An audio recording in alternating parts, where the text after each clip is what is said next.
Good morning, everyone. Once again, this is Black Forest coming to you with another market analysis currency breakdown. This morning, we're going to be looking at USDCAD.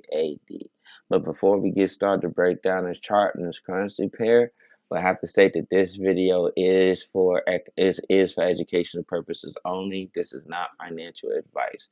But we all know why you guys are here. You guys are here to find good, credible Forex content that can help improve your ability as a trader and to help put some extra money in your pocket, especially in these troubling times. Okay, so with that being said, let's go ahead and break down what's happening on this chart and with this forex pair, because we'll do the hard work. So you do not have to. Only thing we actually do is you like, subscribe, and share the video. Subscribe and let you stay up to date on our content. And liking and sharing helps pushes our content out there so we can further build our community of profitable traders, because our goal is to have a community of profitable traders. Okay. So with that being said, let's go ahead and break down what's happening on this chart and with this forex pair. Okay. So before we get to diving into what's happening on the chart, let's talk about the fundamentals of each respectively. Okay. So last time we did have some Canadian dollar news come out. It was relatively kind of mixed. We've been having some positive news come out, just as much positive news we have coming out.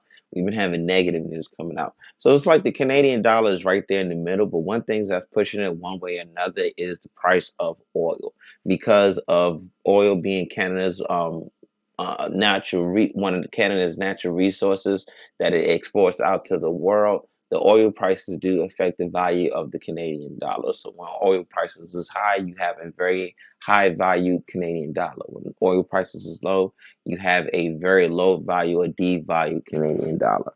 Okay, so we do have some oil news coming out at around during the New York trading session today. So we're going to have to see how this news comes out, and do we also do have some Canadian news coming out as well around 8:15, just prior to the opening of the New York trading session Eastern time.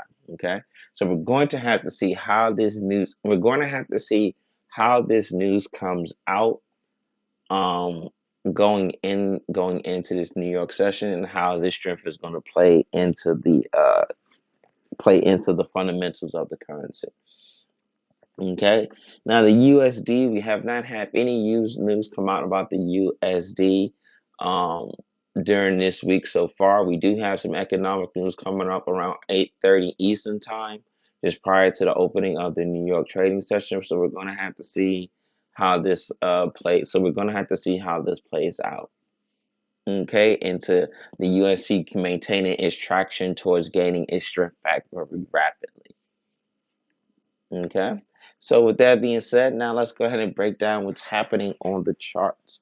Okay, so as you can see, we were going down for some time, going down, going down, going down, going down, going down, and then price is starting to pick back up. We did have some retracement, tried to go back up, and we did have some retracement, and now it looks like we're picking up back and going up towards the north side. So how high can we go? We can go probably as high as here, or possibly even as high as here, before we start to get some further retracement and go down. Okay. Once again, as long as current fundamentals hold, we may get as high as here, or price may get as high as here before it goes down, or it's a possibility we could range from this area here a little bit more before we pick up, go to here or to here. But this right here is look like the new projected target price area. Okay. Hope that information was helpful for you guys. Happy trading.